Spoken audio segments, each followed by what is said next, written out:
is a Numatic NV250 that I bought at the car boot for a very reasonable £20. I couldn't believe it. I had to keep my poker face as I walked up to him and handed him the money without even really looking at anything more than the outside, because this very odd trolley vacuum is in mint condition on the outside at least. Let's have a look at what it came with, see how it runs, and I'd like to try and take it apart to date it, but it's going to have its own set of issues. Let's have a look.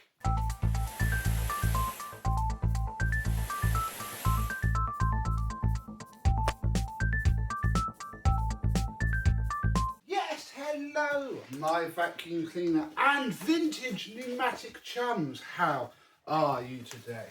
Yes, this was about the only thing that was at the car boot that was worth buying. This very strange, look, it's on a trolley, very fancy, very big pneumatic, and he's lovely. I think he's a machine of two halves, because that bit is very nice indeed. This bit, well, the hose is very much not original, although it has a nice short hose cuff. That's fine. There's not even much point me trying to find a genuine pneumatic hose end for this, because even the older style, the proper style, is too new. This would have had the same sort of hose, I think, and toolkit that the HVCs would have had. Oh, we have a set of wands that I think they probably are genuine pneumatic wands. They're not terrible. They're okay, you know, they do the job. The bloke bought it to clean his car a few years ago. And yeah, it came with this very Vax 2000 looking floor head, which isn't actually too bad. I've been using this machine once I bought it, and yes, it wasn't too bad indeed. This part is pretty original. I'm not even sure it would have had a moulded plug at its age, and it looks like it's been wearing this WG plug from Woolworths, just about. It's been wearing this plug probably for life, because it's an unshielded plug. I don't know, but yeah, it's certainly seen its fair share of wear and tear, but otherwise, I mean, it's pretty mint. What should we do first? Let's have a look at it first, and then we'll turn it on. So, if we take off the top part, we can see that it has the NV250 sticker, 680 watts from Bowminster in Dorset, and it's quite a local vacuum. It's got this sticker on from Oxford, and if you look at the phone number, which you can't but I can, it's an old style phone number. So yeah, came from a car boot sale near High Wycombe. It's now back in South Oxfordshire, and yeah, it's working pretty well. The paint is mint. Oh, ignore this. I had this in the shed and I've had it for years. It didn't come with that. It came like this. That's one of two things that I've found out for it actually. So yeah, I've had this for years and years. This is, oh my goodness, why wouldn't you go on? This is the diffuser for the exhaust air that comes out the back. Underneath, where is it? Unfortunately, I did try and have a peek before the video, but that screw proved to be seized, and that's what we're going to try and finish off in a bit. We'll look at it first. We'll get it up. There's no writing on the top. I can't see any hint of any writing anywhere really. It's pretty mint. There's a few scuffs and scrapes, but you know, it's not bad at all. Then we have this filter, which again I think is genuine. A metal cage. They did come with a metal cage. I found a wiki on them that some very clever people have written. So there's that. And then it came with this bag fitted. We've used it quite a bit. So there's that. And yeah, inside of the tub, in fact, why am I even doing that? If we come back here and lift this bottom latch up, the whole tub comes away from the trolley. And yeah, it's flipping mint. Normally it's rusted out worse than a Goblin Aquavac. And it's pretty spotless. His stick-on face, it's a shame that it's obviously taken a big hit there, because that's pretty good as well. And yeah, I don't think it's ever been off its little trolley. It's spotless underneath. And yeah, it has a special bracket that this part clips onto. So this is our pneumatic trolley. Red wheels, they're plasticky wheels, which makes it make a little bit of a sound from there. But yeah, it's a bit strange really. You have these parts here.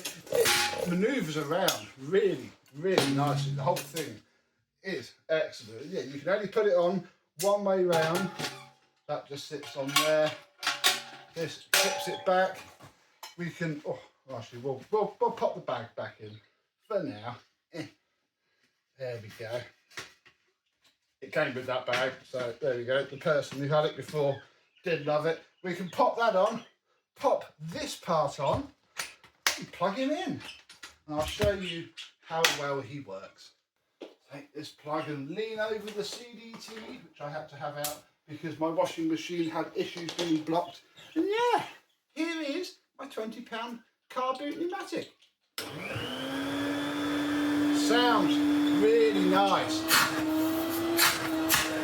He's got okay airflow as well. Just pop his hose on.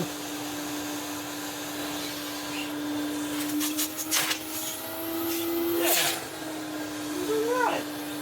He's not bad.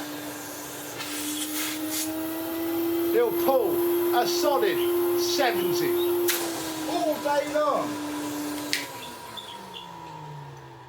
And the bearings sound really good as well. It is surprisingly manoeuvrable. I would almost say more so than these with the tubs normally, although the NV250 isn't too bad. Yeah, it's really good. It doesn't seem to be bashed around. It seems to get more airflow as the metal parts sort of squeeze themselves together. But, yeah, otherwise, he's okay. I just need to be a bit careful of this paint. So yeah, he sounds okay. He's got some alright airflow. I do sadly feel that he's been punched in the face and this is perhaps sitting in a bit more than it should. But again, it's probably not a lot I want to do about that. But yeah, I want to try and get into his motor because I just want to see what year it is, because it's obviously pre-90s, is it? They put the serial number on there. So the only way we're going to know is on the motor, and I was sort of hoping I could just pop this bit off and get to it from there, but given that screw is so stripped, we might go in from the top. It's been quite some time since I've been into an NV250 either, so the screwdriver is just the wrong size, but we should be able to take out these screws without really damaging anything, and that should, in theory, the problem is I don't want to prise at the paintwork. Oh, there we go. The handle will come out, and this does look very original indeed. Problem is, I can't, like, the white ones are on the bottom, so if we just pull those off, one there, we should be able to sort of have all of this hanging back here out of the way, and then we can get to the others of our screws. Now, these outer ones I have cracked off. I don't actually know about these inner ones. Oh, that one moved. And this one moved. So we can get these off and go a layer deeper. I'm already realising I think I should have gone in the bottom because I've now got 3 of the 4 bits of metal now loose and rattling around. I just need to put a little bit of force on this to hopefully make the screw turn and not its bit of metal. Otherwise we're going to be in a fair bit of trouble here. But I think it's gone one way or the other. So if we take these wires off of here, I'll just pull through. Excellent. There we go. Oh wow, that is ever so dusty in there. But here is our motor. Well that's fine then. That's just gone down these 2 screws here. So we can figure that out later. I can't see a date on this motor, but it is an 804 GM. So it looks like it's probably original, doesn't it? We can finish these off now. I figured it out why they're there, and I'm hoping that actually, look at that, I can actually untwist this And although I've modded that screw, which is a bit of a pain, I can probably reuse it, and all is well, because this bottom part does need to come out. And there is our fan. Shame it's taken some paint off, but there it is. 1983. Ta-da, 3F804GN, old style pneumatic logo, 15th of March 1983. Fantastic. And yeah, he is mint. This bit is ever so dusty, but that's fine. You know, we don't need to worry too much about that part. But it's such an original motor. I don't even really want to take it apart because it runs fine. I mean, we might clean it up on the refurb, but in terms of, you know, the bearings and everything else, I mean, I guess we could take the top bearing apart. I don't know. That little tiny moan that it has, I think I'm happy enough with that. That is a treasure to see. Right, let me get all this back together and then we'll finish off and I can wash my hands. Right, the machine is back together. I did take these out. I want to get them washed and cleaned and figured I could do that whilst the machine is still there. Then I started cleaning the filter. And what I actually realised is that, look, the whole filter comes off. By clean, I mean wipe down, but here comes the mission crew. Look, the whole thing comes out of this frame.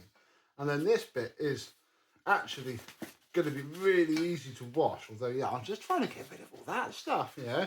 Try and perk the old boy up a bit, because 620 watts way before it was mandated. Think about that. In 1983, it was just the norm. And it does have a fair bit of suction. It's not roaringly powerful, but it's pretty good. But yeah, having all of these rubber seals actually do rubbery, sealy things will help. So I'll get this back together and then we'll see if he's any better and any louder without that stuff. Okay, does he still run? Yeah. About the same amount of airflow. He's a bit noisier. Vibrates a lot more, bless him. We'll see. I think we're spoilt nowadays with, you know, 620 watt motors being, 20 times more powerful than this. But he's still a good old boy. Let's clean this off.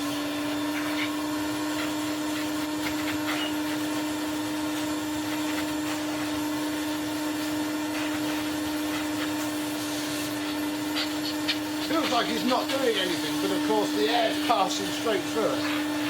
So it is doing something. It doesn't feel like it.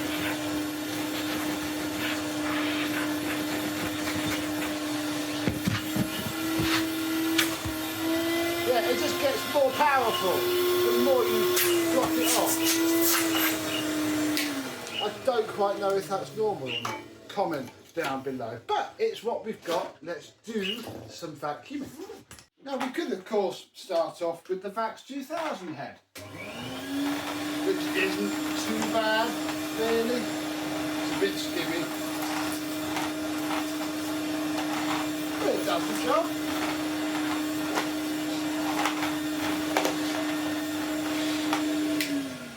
It does the job for the mediocre-ish airflow that this machine has. But what I then did was I went and found, still the wrong age, but a single pedal pneumatic floor tool. This, I think, I've been told, should be a red HVC S1. But it's alright, it does the job. Just think, you're cleaning an office for hours on end with your NV250. Follows you around very effortlessly indeed.